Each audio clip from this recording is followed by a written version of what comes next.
From Central Indiana's #1 news source, this is Fox 59 Tonight. All right, good evening. Thanks for joining us here on Fox 59 Tonight. We continue our conversation about the scandal in the mayor's office, what is happening, how this continues to evolve, to the point now where there are people who are calling on the mayor to resign.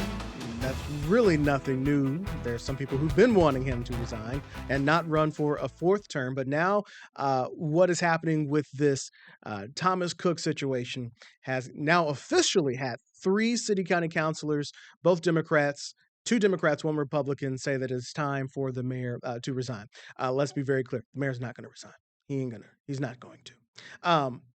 The question is, will he run for a fourth term? That is still up for debate. But to give us some color, if you will, on how everybody is feeling about the mayor and what he is doing, including some text messages that have also that we talked to Russ about that have come out. It's all fueling this fire to where last week it appeared, hey, the mayor. His office followed protocol with this reporting of the sexual assault or sexual misconduct. The various claims, the mayor's office reported it properly. That was the thought last week, but now this week there has been calls to say, nope, there's more, that you guys haven't seen everything, and what else don't we know? For all those reasons and more, the mayor not having a great week. In the studio now with us to talk about the week that the mayor is having is Greg Meriweather, someone who ran against the mayor in the previous election as a Democrat and as a civil rights advocate, along with talk show host, among other things, an entrepreneur. Samantha Douglas is also back. She is our Democrat strategist and also a talk show host, among a long list of other things. Thank you both for making some time to come talk to us. I'm gonna stop. Where do we start with the scandal in the mayor's office? I want to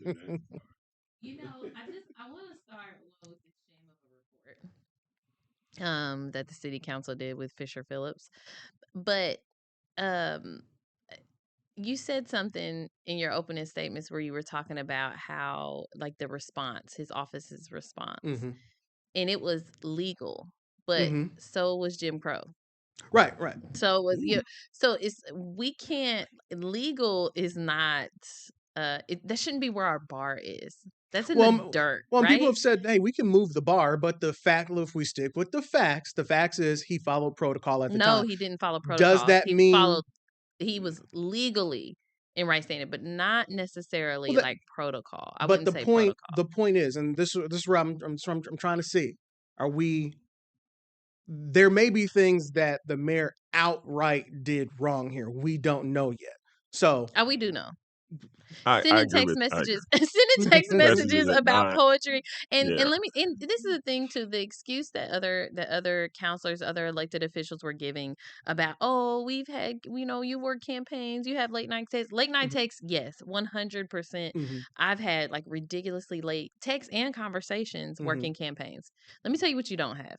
Somebody asking what your favorite poetry is, and then when you're ignoring it, probably would help the situation if they would also ignore it. But no, if you're a sexual harasser, you continue to harass.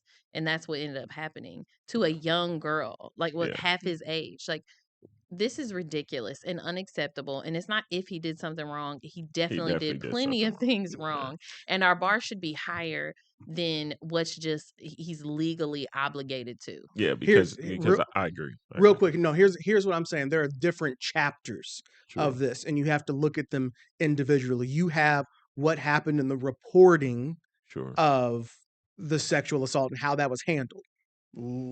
The report, if that's the first chapter. Remember last week, that report said, hey, Mayor, you guys follow the things. Are there things that you could change and do differently? Yes. But did you follow what was in there at the time? Okay. If that was the end of the story, that would have been. But my point is, there's another chapter.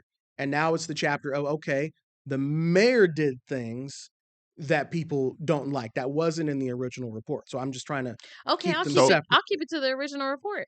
They explicitly they lied in this report. Yeah, they lied. You have the victims saying that they used specific language Correct. about sexual Mhm. harassment and stuff. They're saying they did not. That's a lie. So it's Mhm. no, he did things Now, is that literally the wrong. mayor or is that the report that's wrong? No, that's the That's the mayor. mayor. Okay. That is the mayor. He's the one who lied. And that's the only thing that I'll give the report is that they could only present. They didn't present everything, but they could only present what they got. Mhm. So as far as the mayor goes, the fact that he lied and they reported this lie that's on him. Okay. Like that's not on the report. But I'll let Greg give his piece too. You see, Though, I'm just trying to divide it up in the different yeah. chapters. That's all. No, I agree. Mm. I think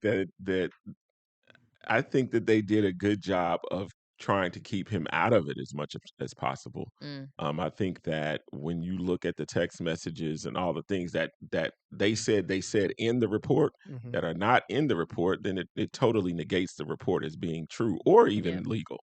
Because once you make the decision to omit so many things that mean so much, Mhm. then it falsifies everything that was put in it.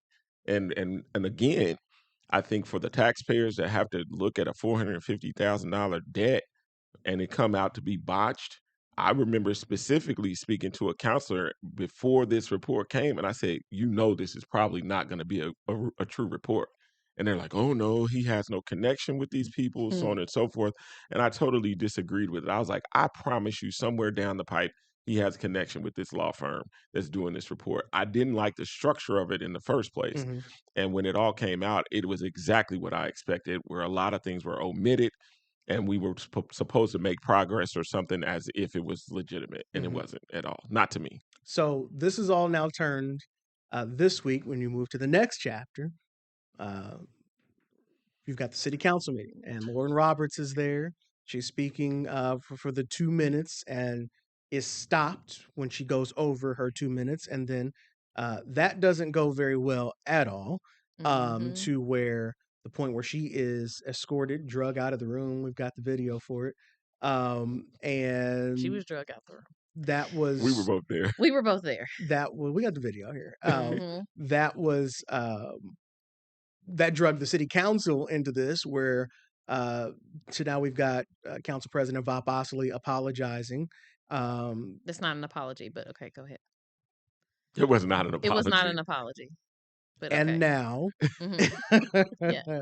I'm just the messenger. I here. know. I'm just, I just want people to be clear. I just want to be clear. But they are now saying that she will get to speak at length at an upcoming council hearing. You know what's sick is that I actually think it was Channel 13. So sorry, but they put That's up okay. a video of her full statement. Mhm. It took 2 minutes and 15 seconds. Mhm. So She had needed 15 an extra 15 seconds. Just to be 15 heard. seconds. Yeah. Just to be heard. And And she had never been heard by them. And Samuel Mhm. Osili is sitting there like he has never heard any of this stuff before. So you would think if you've never heard any of this stuff before and you've been under a rock and you don't know what's going on in the city that you lead, that you would give her an extra 15 seconds so you could just hear the whole thing. Mhm. But they came out the gate. Maggie Lewis came out the gate arguing with her. Like she got a few words in and she was like, "Oh, point of what'd she say? Point of order? Point Not of point of order. order. She said point of So, something. I don't remember, but What's it called? yeah, Dang, I can't. But Point of anyway, she was information. point of information. there That's you what go. she said. She was trying to see like, is there a connection here? Like, Right. is there a connection? And she's like, there is a connection. Then she explained. Then he's like, oh well. And then she's like, did you stop my time? We haven't even started. Like, it was just all. It was just nasty the whole Mhm. time. Like they came in ready to shut her down and to treat her like. It's so crazy that they're treating the victim like she's the perpetrator Mhm. and Agreed. treating the perpetrator like he's a god. Mhm. This is Agreed. insane. 100% agree. This is insane. But Yeah. I'll let Greg talk about her getting dragged out. That was disgusting. It was. I think that, and again, in talking to people in the council, um, their unwavering loyalty just really bothers me because, when I look at them, I have an expectation and it's accountability. I expect for them to hold the mayor accountable. And for me, I don't see that. And I think that even from just what I read about with Russ McQuaid, it's weird because behind the scenes, they'll say, well, if I challenge him, then he'll retaliate. Mm-hmm. And I don't think that that's the type of leadership anybody should have. Because I think that if you get to a point where everyone has to be a yes man, Mm-hmm. these are the types of things that happen, because then no one is able to hold you accountable because you'll do something to them. Mm-hmm. And I think that I think that there's so much more to be unpacked on the type of leadership that Mayor Hogsett has. Um, and I don't believe we've reached the surface of how bad it is, because we see a lot of stuff just totally being swept under the rug because a lot of people don't want to basically feel the wrath of our mayor. It's Mm-hmm. the toxic culture that they've highlighted, that Indy Star has highlighted. Yeah. It's not just in the office. It's not just this fraternity style stuff. It is at the deepest level of his leadership. It is horrendous. Yeah, it's gangster. And that's and it's It's gangster. with the city council. We heard a lot of comments like, oh, like the average voter doesn't care about these issues, Mm-hmm. or stuff like that.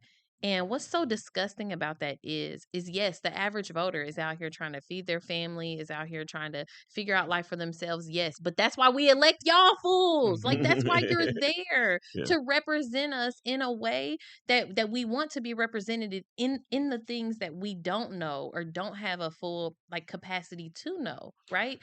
And that's what's most disgusting about this is when we elect you into these office, we trust you. They don't We are realize that trusting there are you. voices. Mm-hmm. I think that that's Yes. the problem. Is that they don't realize that they're the voice.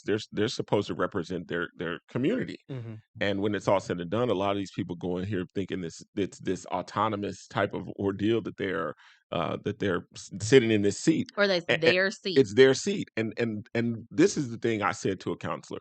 I said, the people that get up, these people get up in the evening, 7 o'clock at night, Yeah. come to the city county building to actually do what we say voters are supposed to do.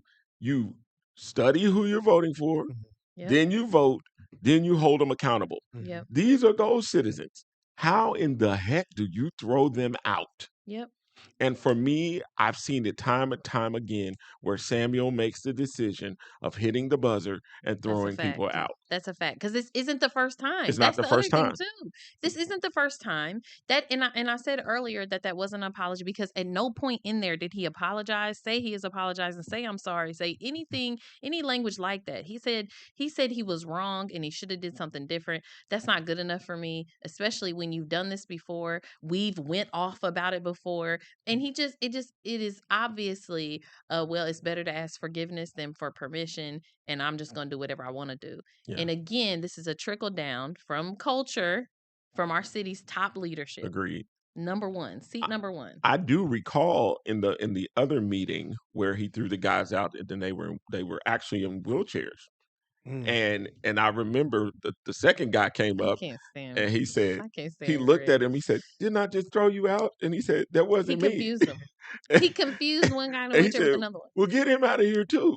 And And then so and maybe that's our problem to begin with. If we have somebody that can't even tell human beings apart just because they're in the same, like in a wheelchair, maybe Facts.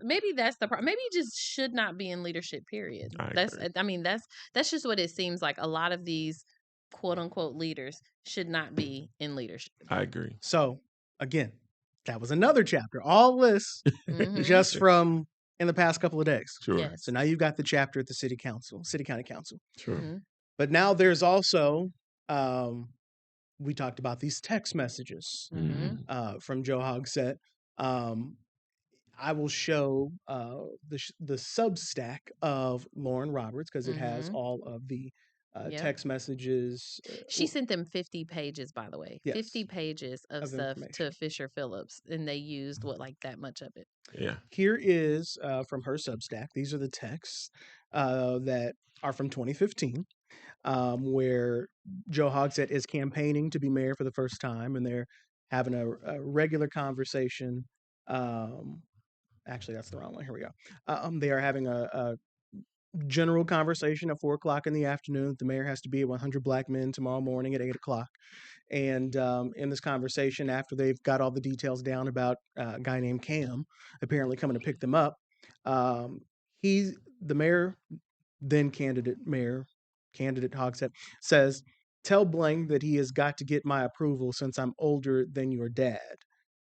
She says, considering that he managed to get my approval and I'm actively fighting the patriarchy, I'm going to have to say thanks, but no thanks on that one.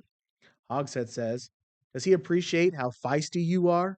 Speaking patriarchally, saying, I'm just talking as a dad here. Does he appreciate how feisty you are? That's not talking That's as a not talking as a dad. dad. That's what he says. My dad would never say that. Does he appreciate how feisty you are? She says, well, I would imagine so. He says, easy now. Now, only thing that I want to clarify is that Disgusting. these comments were from 2015 and these were not made when he was the mayor. Actual mayor. Barack Obama was president when these texts were sent. Sure. Nevertheless, there's another set of texts that did come when he was mayor, and that was from Carolyn Ellert, which that is what is in the Indianapolis Star article, and that is where, as we talk about Russ, it's 9 o'clock at night, and he's asking on her line, begging like Keith Sweat, asking what is your favorite poetry, as it says. I'll show the Indianapolis Star article here too. Let's start here. My absolute favorite text messages provided by investigators by Ellert revealed that the mayor reached out unprompted late at night. I think some people, I don't, what's late at night in the campaign? This is at 9 and 10 o'clock. Is that late night? No, like I said, the timing of it, the fact that they're actually having a conversation at that time of night, it's not uncommon. Okay. That's normal. 10:15. Ellert, who at the time was 26, was the executive director of the Marion County Democratic Party, a position that often put her at the behest of the mayor, who at the time was 63. Right there. First problem, though. First problem. Okay. Keeping in mind, this is not his campaign staff. This is not his campaign staff. Yeah. We must not confuse the fact that she is supposed to be working for the party. Problem number one, because these lines have been blurred for too long. It's been years. As a matter of fact, this whole time he's been mayor, the party and the mayor's office, those lines are so blurred you can't even see the difference. So problem number one is that she's not your campaign staff. This is not somebody that you pay. She is working for the party. So, okay, keep going. In a message, he says, it's almost as if we're proud of the picture. There's a picture that she didn't really want to be in, but she's in it. And he says that. He's saying it's as if we're both proud of that picture to memorialize us in that particular moment, however long ago, that we are happy and proud of each other. I know you weren't, but you faked it well. Ellert didn't respond. 2 days later, Hogshead asked her extensively via text about her preferred poetry in an after-hours exchange that appeared to span a few hours. After initially texting Ellert about work-related logistics, he followed up about poetry. So, last question. Which poem do you find more meaningful and or compelling? The Wasteland or the Love Song of J. Alfred Prufrock? The topic was familiar, yet unnerving to Ellert. Cook also showered her with poetry, including one time placing a poetry book on her desk, even after she asked him to maintain appropriate boundaries at work. Hogshead proceeded to ask her about her favorite poetry, saying he would read it that night. The mayor then sent a repeated text message asking in various ways for Ellert's advice on an unspecified issue. In one, he said, I care what you think. So, disgusting. And The Wasteland is a poem. Yes. T.S. Eliot? I believe so. Okay. And then the Love Song of J. Alfred Prufrock is how you say his name. Okay. So disgusting. You've got Keep it in mind, she's half his age. This is a 20-some-year-old girl. Okay. He's married. Okay.